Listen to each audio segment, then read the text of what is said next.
audience fleuve, je pense très pénible pour tout le monde, mais c'était nécessaire au débat, en tout cas aux infractions qui étaient poursuivies, au contexte. Je pense que on n'a pas fait. Et là-dessus, c'est vrai que la juridiction a été attentive. Elle nous a laissé le temps de poser nos questions, de citer nos témoins. Enfin, je pense que c'était très bien pour aussi que les éleveurs aient le sentiment que la justice passe et qu'elle passera dans de bonnes conditions, en tout cas. Ce contexte, vous avez tenu à l'intégrer aux infractions reprochées.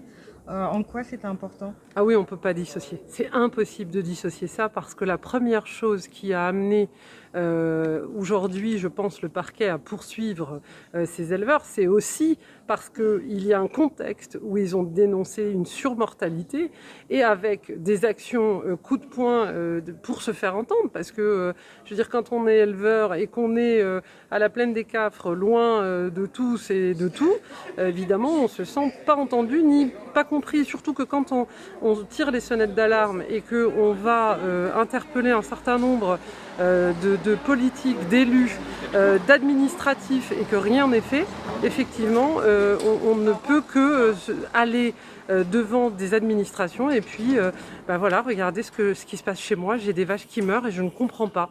Voilà. Du coup, le délibéré le 1er juillet, j'imagine que vos clients attendent aussi avec impatience de savoir ce qui va en être. Oui, tout à fait. C'est important, je pense que c'est très symbolique aussi, parce qu'ils ont l'impression de vouloir être pris pour un exemple. On a tous le même sentiment, c'est-à-dire qu'on a le sentiment qu'ils ont été poursuivis pour faire un exemple, que dénoncer ce qui se passe, c'est se retrouver devant le tribunal correctionnel. Et donc, évidemment, une condamnation, ce serait aussi pour eux la reconnaissance que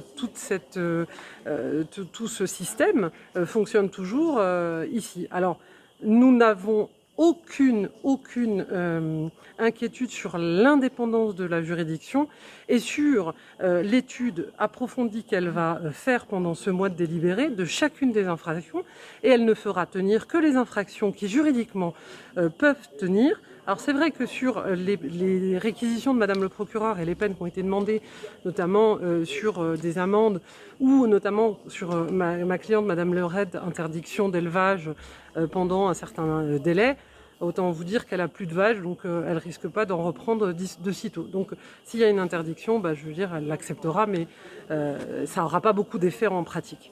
Voilà.